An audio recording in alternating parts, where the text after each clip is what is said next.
My name is Molly. I'm 32 years old, and I never thought my relationship with my mother-in-law would end up like this. I married into the prestigious Thompson family 3 years ago, and today was Martha's annual Thanksgiving dinner. Everyone knows Martha for her perfection and impossibly high standards. While we all bowed our heads for the dinner prayer, I felt my phone vibrate in my lap. The text message made my blood run cold. It was from Martha, sitting directly across from me. "Do not eat. Just trust me. Before I tell you what happened next, take a second to let me know where you're watching from and hit that subscribe button if you're new here." I grew up in a small Midwestern town called Riverdale, where everyone knew each other and waved from their porches. My parents worked hard to provide a comfortable middle-class life for me and my younger brother. Dad was a high school math teacher, and Mom ran a small flower shop downtown. We weren't rich by any means, but we had everything we needed and plenty of love to go around. I met James Thompson during my junior year of college. We were both studying at the University of Michigan, me in marketing, him in business administration. Our paths crossed at the campus coffee shop when we both reached for the last blueberry muffin. Instead of fighting over it, we ended up sharing it and talking for 3 hours straight. It was one of those rare connections that feels like coming home to a place you've never been before. James was charming, intelligent, and surprisingly down-to-earth considering his background. It wasn't until our third date that he casually mentioned his family's vacation home in the Hamptons and their annual yacht trip around the Greek islands. That was my first clue that the Thompsons weren't just wealthy. They were old-money East Coast aristocracy. 6 months after graduation, James proposed with a family heirloom ring that had belonged to his great-grandmother. I was over the moon, but also terrified about meeting his family. James assured me they would love me just as much as he did. He was half right. His father William and his siblings were welcoming enough. Martha, however, was a different story. Our first meeting was a disaster. Martha Thompson hosted an elaborate lunch at their estate in Connecticut, supposedly to welcome me to the family. From the moment I walked in, I felt her critical gaze assessing everything from my off-the-rack dress to my Midwestern accent. She smiled with her lips, but never with her eyes. "So, Molly," she had said, pronouncing my name like it was something unpleasant stuck in her teeth. "James tells me you work in marketing. How creative. I always hoped he would end up with someone from our circle, perhaps Catherine Montgomery. She's a neurosurgeon now, you know." That set the tone for our relationship. Martha was the queen of passive-aggressive comments and backhanded compliments. "How brave of you to wear those shoes with that dress," or "Your hair looks so much better than the last time I saw you," or my personal favorite, "You've certainly made this house more lived in since moving in with James." The worst part was that James often didn't notice. He'd grown up with Martha's behavior and had been conditioned to see it as normal. Whenever I tried to point out something hurtful, she'd said he would defend her. "Mom doesn't mean it that way," he'd say. "She's just old-fashioned and set in her ways. Give her time." But 3 years of marriage had passed, and Martha's acceptance never came. If anything, her behavior worsened after we got married. She would call James at all hours for trivial reasons, forget to include me in family events, and constantly remind him of family traditions I knew nothing about. I tried everything to win her approval. I volunteered for her charity committee, learned to make her famous recipes, and even took up golf because the Thompsons considered it the only acceptable sport for adults. Nothing worked. It seemed the more I tried, the more she resented me. James finally noticed the tension when Martha accidentally excluded me from the invitations to his own birthday celebration. After that, he suggested we try to build a better relationship through regular family dinners. For the past 2 months, James and I had been going to the Thompson estate every Tuesday evening. These dinners were painful exercises in restraint. Martha would spend the evening asking James about work and reminiscing about his childhood, barely acknowledging my presence. When she did address me, it was usually to criticize something or to point out how different my upbringing had been from the Thompson way of life. Even more uncomfortable were the cooking lessons Martha insisted on giving me. "If you're going to be a Thompson wife, you need to learn how to properly entertain. she would say as she critiqued the way I chopped vegetables or stirred a sauce. Despite all this, when Martha personally called to invite us to her annual Thanksgiving dinner, I felt a flutter of hope. This dinner was legendary in the Thompson family. Martha only invited those in her inner circle, and she planned the menu months in advance.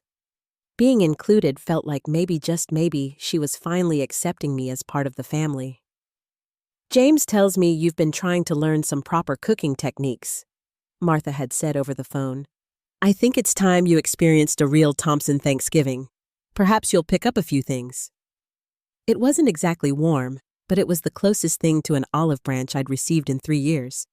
I decided to embrace it with cautious optimism. Maybe this Thanksgiving would finally be the turning point in our relationship. How wrong I was. The week leading up to Thanksgiving was a flurry of anxiety and preparation. Martha had texted me a detailed dress code for the event. Formal, but not ostentatious. Whatever that meant.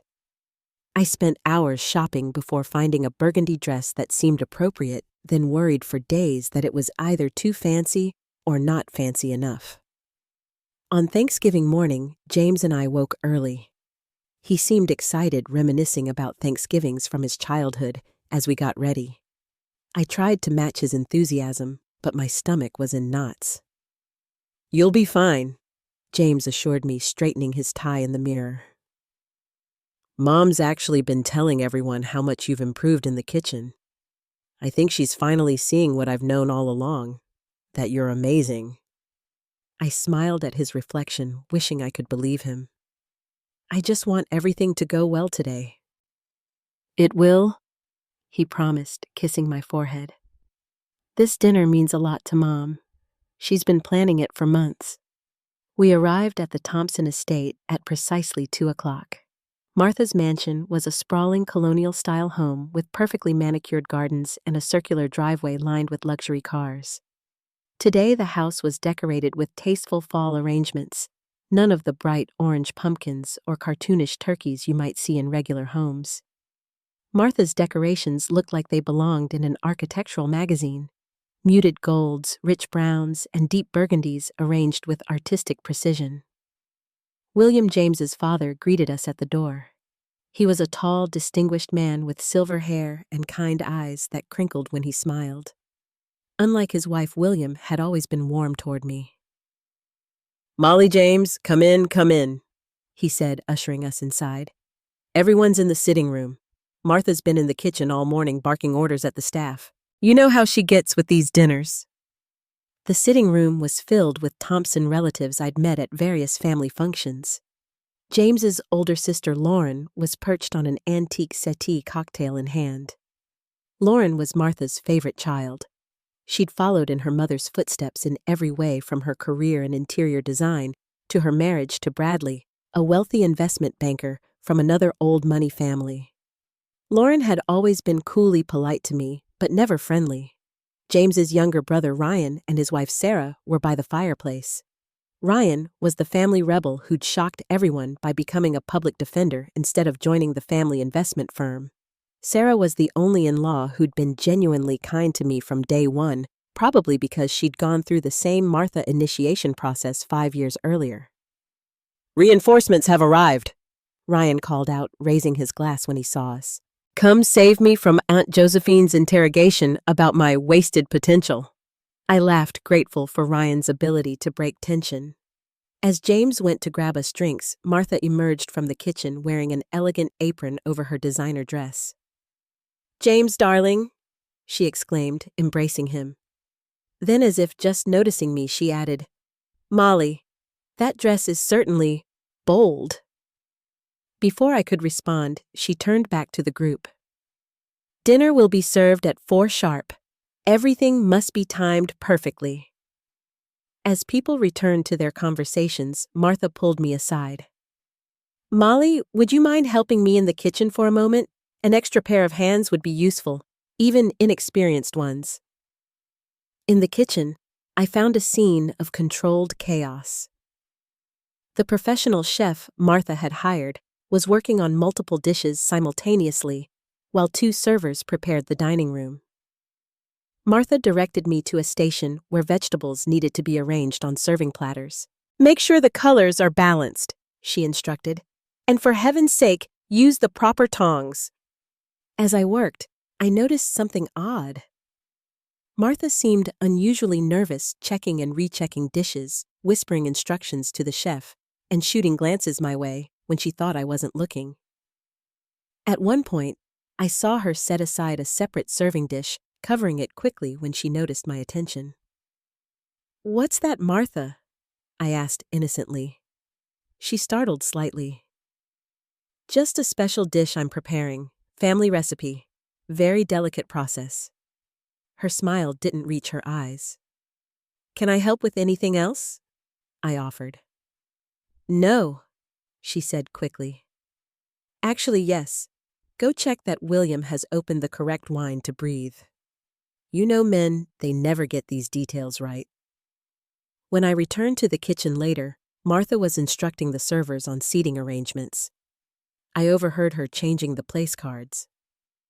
No, Molly will sit here directly across from me," she insisted, pointing to a chair.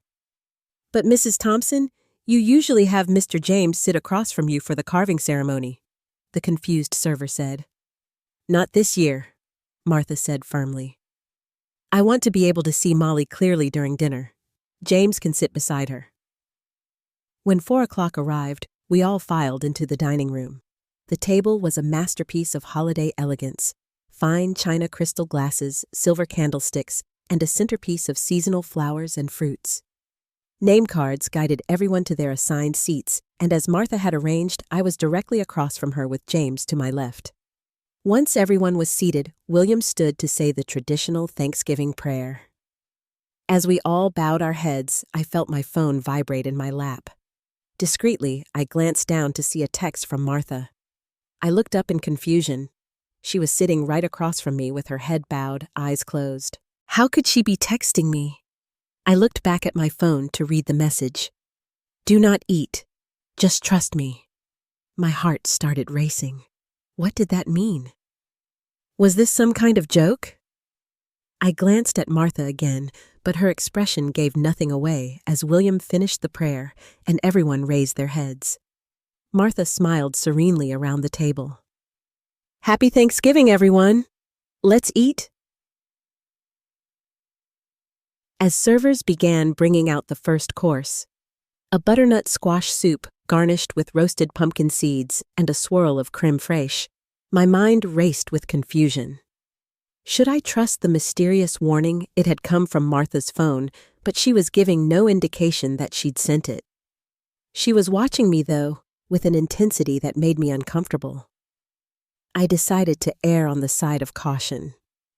When the server placed the steaming bowl of soup in front of me, I smiled appreciatively, but didn't pick up my spoon. Around me, everyone else began eating and murmuring with pleasure. "Martha, this soup is divine!" Aunt Josephine exclaimed. "Is that a hint of nutmeg I taste?" Martha smiled modestly. "Nutmeg and a touch of cardamom. It's all in the balance of spices." I watched as she took a spoonful from her own bowl, seeming to enjoy it thoroughly. James was already halfway through his portion beside me. "Aren't you going to try the soup, Molly?" Martha asked, her eyes fixed on me. "It's getting cold." "It looks delicious," I said. "I'm just letting it cool a bit more." To create the illusion of eating, I picked up my spoon and stirred the soup slowly. I brought the spoon near my mouth several times without actually consuming anything, setting it down to take sips of water instead. "Are you feeling all right, dear?" William asked kindly. "You've barely touched your soup." "I'm pacing myself," I laughed lightly. "I want to save room for all the amazing courses Martha has prepared." As the soup bowls were cleared, I noticed Martha watching me with narrowed eyes. The next course arrived. A harvest salad with candied walnuts, dried cranberries, and goat cheese. Again, I pretended to eat while actually just moving food around my plate. This continued through the third course, a palate-cleansing sorbet that I merely pressed my lips against. By the time the main course arrived, a perfectly roasted turkey with all the trimmings, James had definitely noticed my behavior. "Molly, you've hardly eaten anything," he whispered. "What's going on?" "I'm just not very hungry," I whispered back. "Not hungry on Thanksgiving." He looked concerned. "Are you feeling sick?" I nodded, slightly grateful for the excuse. "Maybe a little. I don't want to make a fuss." Martha, who seemed to have superhuman hearing when it came to whispered conversations at her table, jumped in. "Not feeling well, Molly. What a shame on Thanksgiving of all days. Perhaps you should go lie down." There was something in her tone, a note of satisfaction perhaps, that sent a chill down my spine. "I'm fine," I insisted. "Just a slight headache." "Well, at least try the turkey," Martha insisted. "James, make sure your wife eats something. She's wasting away." As James placed a slice of turkey on my plate, I noticed Martha watching intently. When the serving platters made their rounds, Martha personally spooned cranberry sauce and stuffing onto my plate, ignoring my protests that it was too much food. "Nonsense," she said with an unusual brightness. "These are family recipes passed down for generations. Everyone must partake." Throughout the meal, I created various distractions, asking questions that required long answers, complimenting the decor excessively, even accidentally dropping my napkins several times. Each time I returned to my plate, I would rearrange the food to make it appear eaten without actually consuming any. When I excused myself to use the bathroom, I took the opportunity to check the text message again. It was definitely from Martha's number. But why would she warn me not to eat if she was now pressuring me to do so? Nothing made sense. Returning to the table, I found that dessert was being served. A selection of pies with homemade whipped cream. Once again, Martha insisted on serving me personally, placing a large slice of pumpkin pie on my dessert plate. "This is a special portion," she said, with a smile that didn't reach her eyes. I made it with extra care. The emphasis she placed on special and extra care made my stomach clench with anxiety. I thanked her and once again began the exhausting charade of pretending to eat while consuming nothing. James leaned over. "You haven't touched your pie either. I'm really worried about you." "I think I might be coming down with something," I whispered back. "The thought of food is making me nauseous." Martha overheard again. "Oh dear, that sounds dreadful. Let me make you some special tea. It's my grandmother's recipe for settling upset stomachs." "No, thank you, Martha," I said quickly, too quickly. "Water is fine." Martha's expression flickered for just a moment. Was that annoyance? Frustration? "I insist," she said, her tone leaving no room for argument. Family tradition dictates that no one suffers at a Thompson Thanksgiving. As Martha disappeared into the kitchen to prepare the tea, tension at the table became palpable. Other family members had begun to notice the strange dynamic between us. "Everything okay over there?" Ryan asked, looking between me and James with concern. "Molly's not feeling well," James explained. Sarah leaned forward sympathetically. "Martha's teas are actually pretty effective. She made me one when I had morning sickness with Emma." I nodded and smiled weakly, but inside I was growing increasingly panicked. I had no intention of drinking any tea Martha prepared, but I was running out of excuses and distractions. Martha returned with a steaming cup that smelled strongly of ginger and something else I couldn't identify. "Drink this while it's hot," she instructed, placing it in front of me. "It works wonders." I wrapped my hands around the cup, feeling trapped. The entire table seemed to be watching as I raised it to my lips, pretending to sip, but not allowing any liquid to enter my mouth. "You need to actually drink it for it to work," Martha said sharply. The tension broke unexpectedly when we heard a commotion from the kitchen, the sound of dishes crashing followed by frantic barking. "What on earth?" Martha exclaimed, rising from her chair. William stood quickly. "Probably just Winston getting into mischief again." Winston was Martha's prized purebred Cavalier King Charles Spaniel, a dog she doted on more than most humans. From the kitchen came more urgent barking, followed by a strange retching sound. "Winston!" Martha cried, rushing toward the kitchen, with William close behind. The disruption gave me the perfect opportunity to dispose of the tea, quickly pouring it into a nearby potted plant while everyone's attention was diverted. I followed the others toward the kitchen, curious and concerned about what was happening. The scene in the kitchen was chaos. Winston was on the floor, convulsing violently. Around him were the remains of what looked like leftover food he'd managed to pull down from the counter. "He got into something," the chef exclaimed. "I turned my back for 1 minute to bring out the coffee service." Martha was kneeling beside her beloved dog, panic etched across her face. "Winston, what's wrong with him? Do something." As I watched the dog's distress, a horrible realization began to dawn on me. The text warning not to eat, Martha's insistence on serving me personally, the special portions, the convulsing dog who had eaten leftovers from our dinner. My blood ran cold as the pieces clicked into place.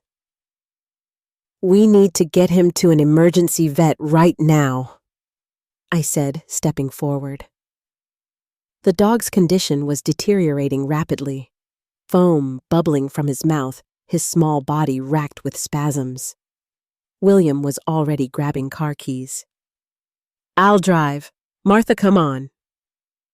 "I can't leave my guests," Martha protested weakly, though her face had gone pale as she stroked Winston's head. "This can't wait," I insisted. "Winston needs immediate medical attention."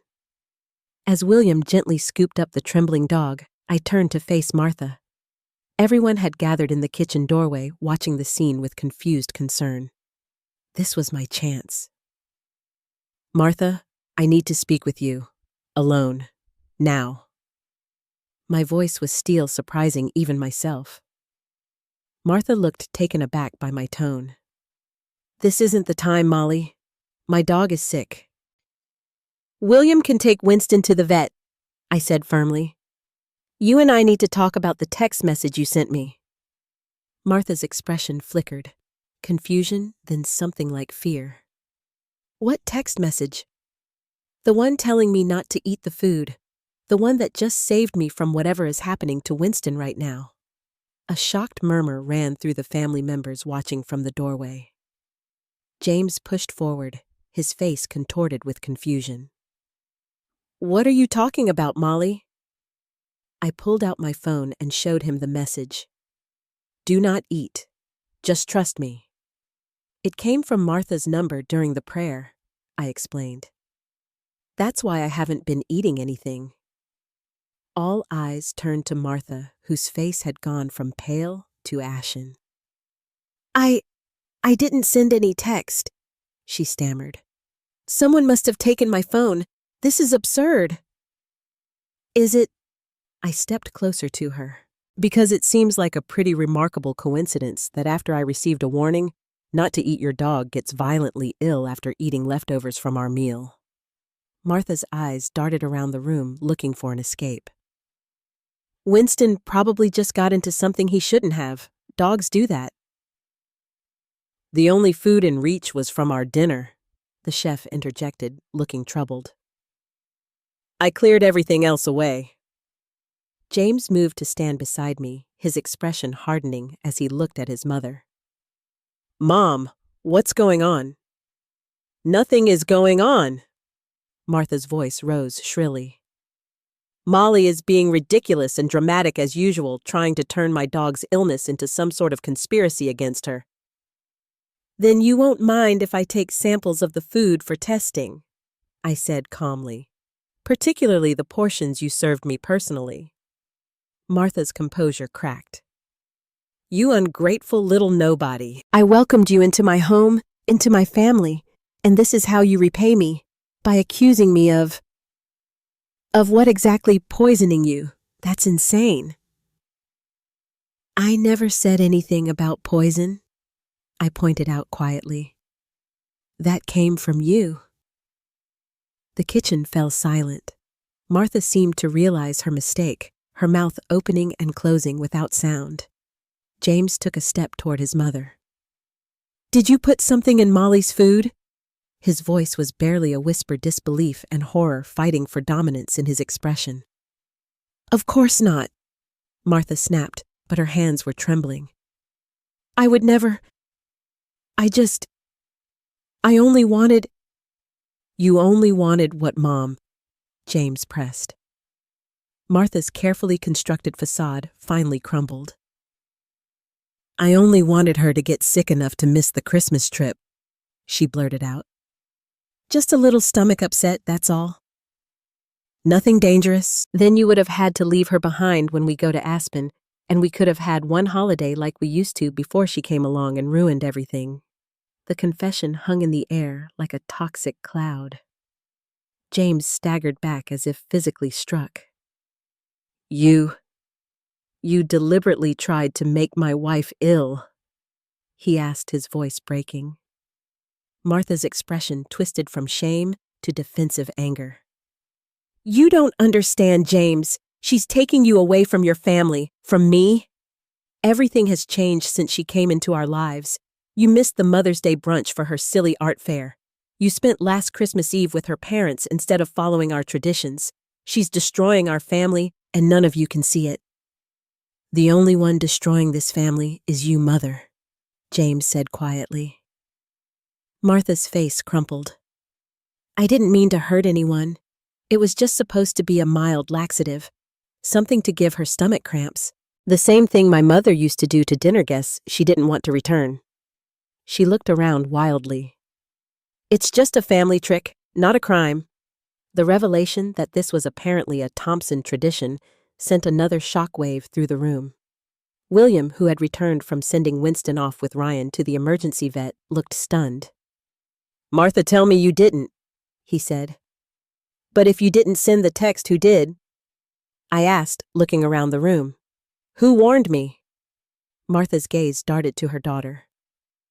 "Lauren must have taken my phone. She was helping me in the kitchen earlier." All eyes turned to Lauren, who had been unusually quiet during the entire confrontation. "Is that true?" James asked his sister. Lauren's perfect composure finally cracked. "Yes," she admitted quietly. "I sent the text." The dining room had become a makeshift courtroom with the family gathered around the table that just an hour earlier had been the scene of a seemingly perfect Thanksgiving dinner. The food sat abandoned, no one's appetite having survived the revelations in the kitchen. Lauren sat with her hands clasped tightly in her lap, her usual confidence shattered. "I saw Mom adding something to Molly's food in the kitchen," she explained, her voice barely above a whisper. "At first I told myself it wasn't my business. That's always been our family motto, right? Don't interfere. Don't question. Keep up appearances." She looked up, meeting my eyes directly for perhaps the first time since I'd joined the family. But then I remembered Ryan's wedding and how Mom did the same thing to Sarah because she wanted to postpone having grandchildren. Sarah gasped. "The stomach flu I got at the reception, that was you, Martha." Martha had the decency to look ashamed, though she remained defiant. "You were talking about waiting 5 years to have children. The Thompson legacy needed to continue. So you decided to poison me." Sarah's voice rose incredulously. "It wasn't poison," Martha insisted. "Just a little something to teach you a lesson." Lauren continued. "When I realized Mom was doing it again, I couldn't just stand by. I waited until she left the kitchen, grabbed her phone. She always uses the same password Dad's birthday, and sent the warning to Molly." "Why didn't you just tell me directly?" I asked. Lauren looked down again. "I was afraid. Mom has always had this hold over all of us. I've spent my entire life trying to be the perfect Thompson daughter, never questioning, always obeying. This was as brave as I could be in the moment." James reached across the table to squeeze his sister's hand. "Thank you for warning Molly. I know how hard that must have been." William, who had been uncharacteristically silent, finally spoke up. This isn't the first time, is it, Martha? His voice was heavy with resignation. Martha stiffened. I don't know what you mean. Yes, you do, William said firmly. The Henderson deal that mysteriously fell through after their CEO made that comment about my golf swing. The neighbors who suddenly developed allergies after their dog dug up your garden. Your sister's fiancé who got food poisoning right before he was going to propose because you didn't think he was good enough for her. He turned to face the rest of the family.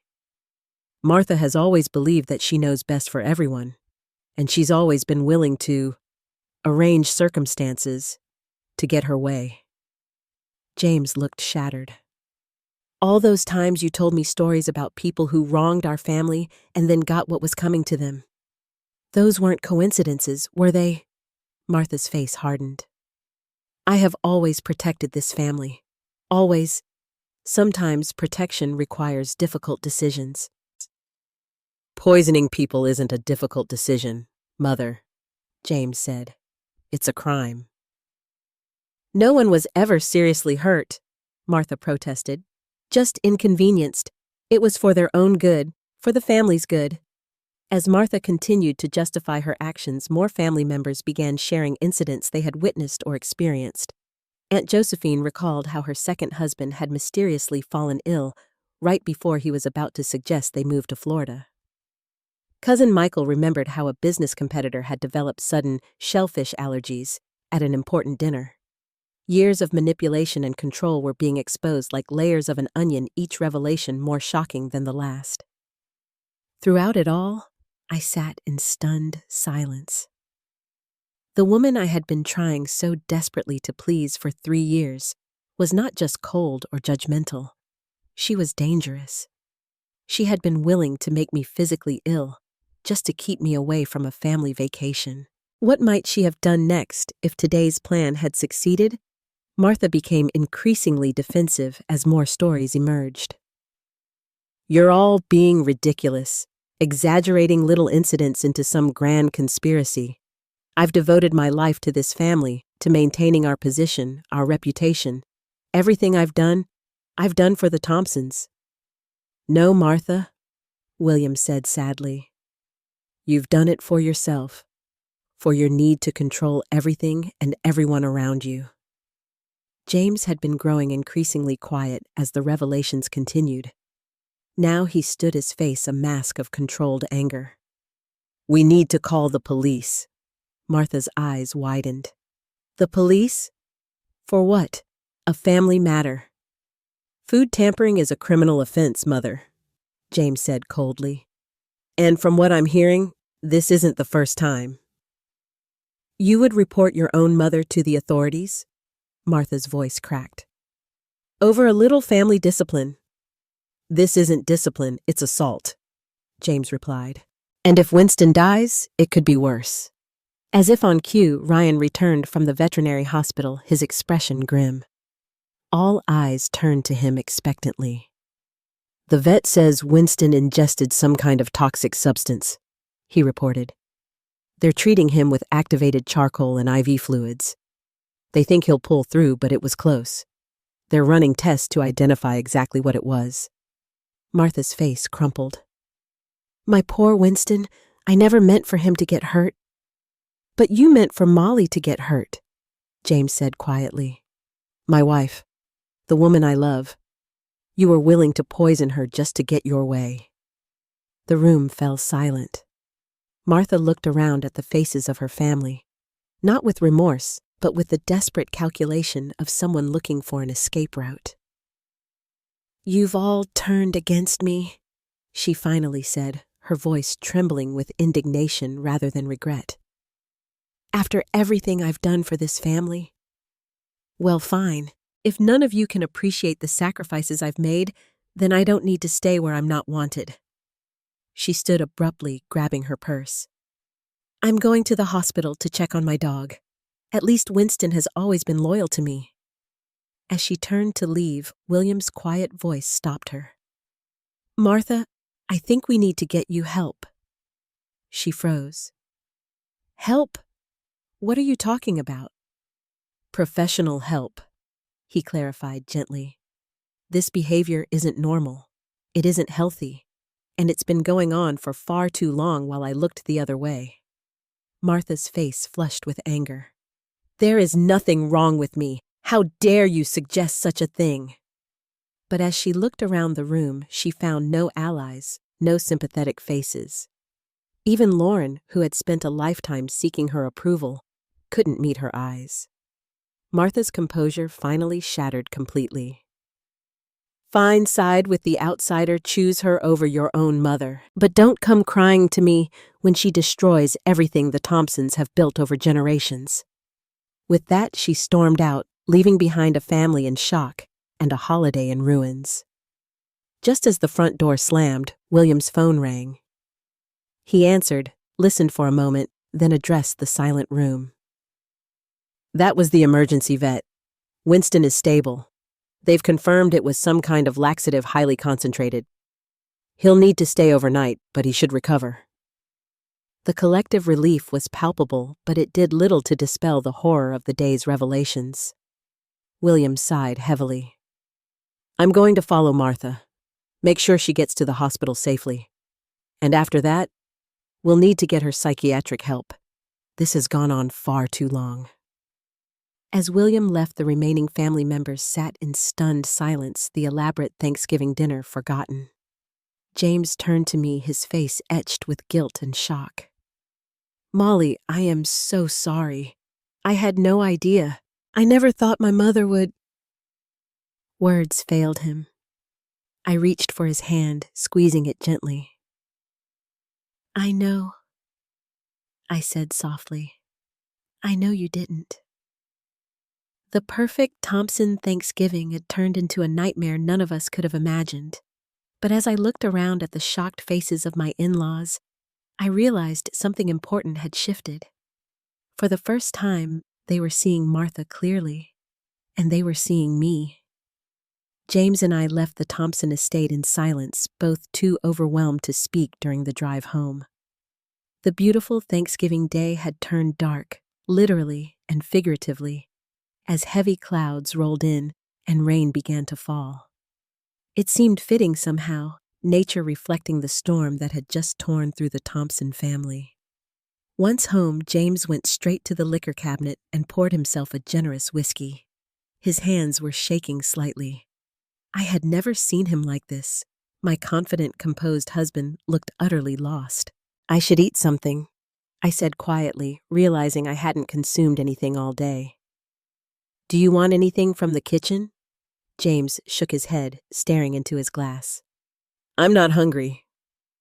I made myself a simple sandwich, my mind replaying the day's events on a continuous loop. How had a family Thanksgiving dinner turned into something from a crime thriller? How had I never seen this side of Martha before? Or had I seen warning signs and dismissed them wanting so desperately to belong? When I returned to the living room, James was sitting on the couch, his untouched whiskey on the coffee table. I sat beside him, giving him space, but letting him know I was there. I keep thinking about all those stories she told me growing up, he said finally. About people who learned their lesson, or got what they deserved. I thought they were just amusing anecdotes. I never imagined. His voice trailed off. I reached for his hand, and he gripped mine tightly. All those times you tried to tell me about how she treated you, he continued. I defended her. I made excuses. I told you that you were overreacting. He looked at me, his eyes filled with remorse. I'm so sorry, Molly. I failed you. You didn't know, I said gently. I should have known, he insisted. She's my mother. I grew up with her. How did I never see who she really was? When you grow up with something, it becomes normal to you, I said. You couldn't see it because you were too close to it. James was quiet for a long moment. I keep wondering what else I missed, what else she might have done that I don't know about. He ran a hand through his hair, a gesture of frustration I knew well. Was my entire childhood a lie? Were all those perfect family memories just for show? I didn't have an answer for him. Instead, I moved closer, putting an arm around his shoulders. He leaned into me, and we sat like that for a long time, the rain pattering against the windows. Around midnight, his phone rang. It was William, sounding exhausted. "Your mother is being admitted to the psychiatric ward at Westlake Hospital," he told James, his voice carrying clearly in the quiet room. "They're going to do a full evaluation. The doctor I spoke with thinks there might be some kind of personality disorder, but they won't know for sure until they've had time to assess her properly." "How is she?" James asked. "Not good," William admitted. "She's swinging between rage and complete denial. She still doesn't think she did anything wrong." He paused. "She's asking for you." James closed his eyes. "I can't, Dad. Not tonight." "I understand," William said. "Take the time you need. This has been a shock for all of us, but especially you." After James hung up, we sat in silence again. I could almost see the thoughts racing through his mind, memories being re-examined in the harsh light of new understanding. "I should have believed you," he said finally. "All those times you told me something felt off about my mother, about the way she treated you. I thought you were being too sensitive, or that you just needed to try harder to understand her." He looked at me, his eyes haunted. "If I had listened, maybe it wouldn't have come to this." "You can't blame yourself," I told him. She's not well. This goes beyond normal mother-in-law tensions. What she did today, what she's apparently been doing for years, that's not rational behavior." "But I enabled it," James insisted. "We all did. Dad, Lauren, Ryan, me. We all made excuses for her. We normalized her behavior instead of confronting it." I couldn't argue with that. The Thompson family had spent decades looking the other way, pretending not to notice the manipulation and control that governed their relationships. James picked up his whiskey and finally took a sip. "I keep thinking about what might have happened if Lauren hadn't warned you. If you had eaten that food." The thought sent a chill through me as well. "But she did warn me, and I'm fine." "This time," James said grimly. "But what about the next time? What if she had escalated? What if the dog hadn't gotten into the leftovers and exposed what she was doing?" He set down his glass with a decisive thud. "I can't allow her near you again, Molly. I won't risk your safety, not even for my mother." The determination in his voice was both comforting and heartbreaking. He was choosing me unequivocally, but the cost of that choice was his relationship with his mother, complicated and dysfunctional as it was. "We'll figure this out," I promised him, one day at a time. Later, as we lay in bed, neither of us able to sleep, James turned to me in the darkness. "Why did you keep the text a secret? Why didn't you show it to me right away at dinner?" I thought about it carefully. I wasn't sure what was happening. The message came from Martha's phone, but she was sitting right across from me. I thought maybe it was a mistake or some kind of strange test. I sighed.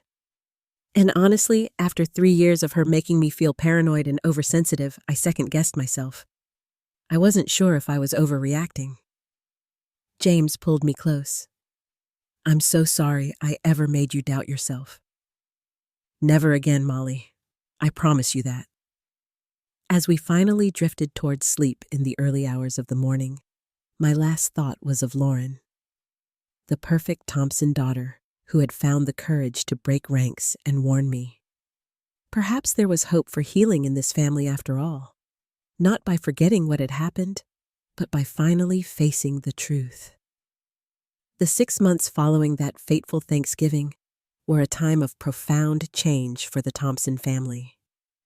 Martha was diagnosed with narcissistic personality disorder, with paranoid features, a clinical confirmation of the controlling manipulative behavior she had exhibited for decades. She spent 2 months in an inpatient psychiatric facility before transitioning to outpatient therapy, a process that was ongoing and difficult. William, after 50 years of marriage spent enabling Martha's behavior, had moved into a separate wing of their estate. He visited her regularly, but maintained the distance that the therapists recommended, no longer willing to excuse or overlook her actions. For James, the process of coming to terms with his mother's true nature was painful. He attended therapy sessions of his own, working through childhood memories and recognizing patterns he had been blind to before. Some days were better than others. There were times when he would recall a happy memory, only to question whether it had been genuine or part of Martha's carefully constructed family image. "I feel like I'm grieving," he told me one evening as we sat on our back porch watching the sunset. "Not because my mother died, but because the mother I thought I had never really existed." As for my relationship with Martha, we had established strict boundaries. She was not allowed in our home without prior arrangement and a chaperone present, usually William or a therapist. Our interactions were limited and supervised. It wasn't ideal, but it was the only way I felt safe and the only way James could maintain a relationship with his mother without compromising our marriage. The most surprising development had been my friendship with Lauren. After years of cool politeness, we had formed a genuine bond born from our shared experience of Martha's manipulation. Lauren had begun her own journey of self-discovery, realizing how much of her life had been shaped by her desperate need for her mother's approval. "I was so awful to you," she admitted during one of our weekly coffee meetings. "I saw how Mom treated you, and instead of standing up for you, I participated. I was afraid that if I didn't, she would turn on me too." "You did stand up for me in the end," I reminded her. "That text message saved me from whatever she put in that food." Lauren smiled ruefully. "It was the least I could do, and about 3 years too late." Ryan and Sarah had been incredibly supportive throughout the whole ordeal. Having experienced Martha's manipulation themselves, they understood what James and I were going through. Their daughter Emma, now 5 years old, was a bright spot in all our lives, a reminder that family bonds could be healthy and loving. On a warm day in late May, we all gathered at Ryan and Sarah's home for a barbecue, a new tradition we had started to replace the formal tension-filled dinners of the past. William was at the grill with Ryan, both wearing ridiculous aprons that said Grill Master and Grill Apprentice. Lauren and her new boyfriend David were setting up a badminton net in the yard while Sarah and I prepared salads in the kitchen. James was on the floor playing with Emma, their laughter drifting through the open window. "This is nice," Sarah said, glancing out at the scene. "Normal." I nodded, understanding exactly what she meant. "I never thought we'd get here." "Me neither," she admitted. "After that Thanksgiving, I thought the Thompson family was done for." "I think we're actually stronger now," I said. "More real, at least."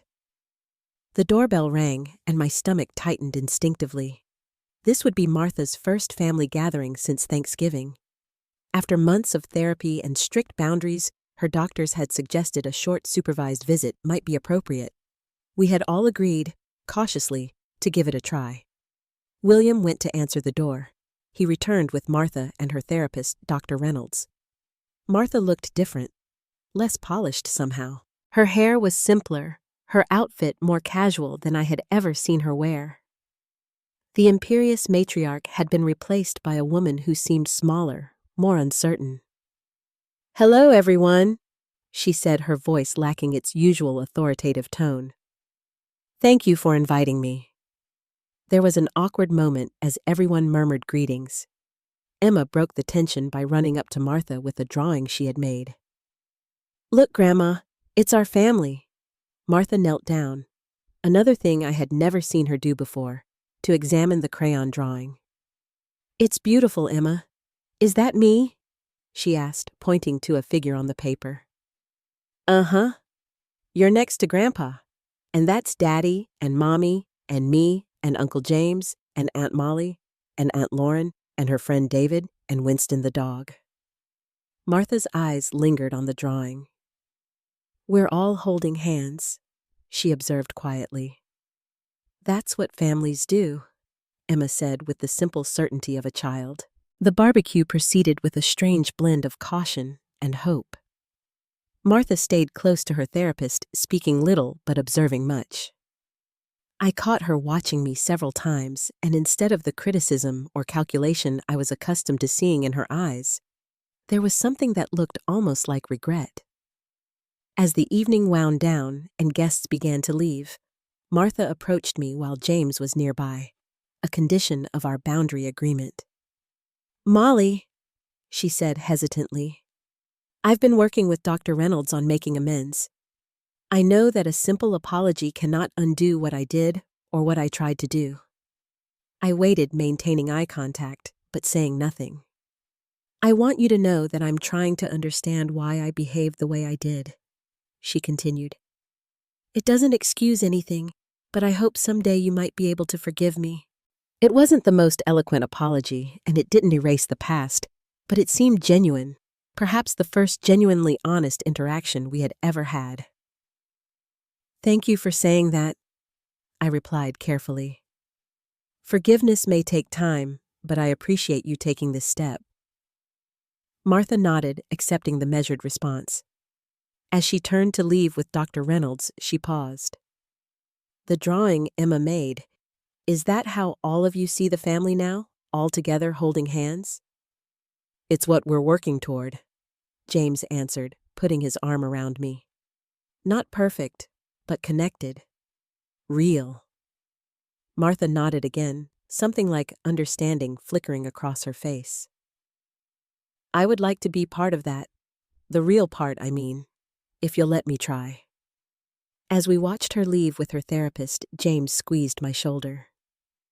"Do you think she means it?" he asked. "I think she's trying," I said, "and that's all any of us can do." Later that night, as we prepared for bed, I found myself reflecting on the journey of the past 6 months.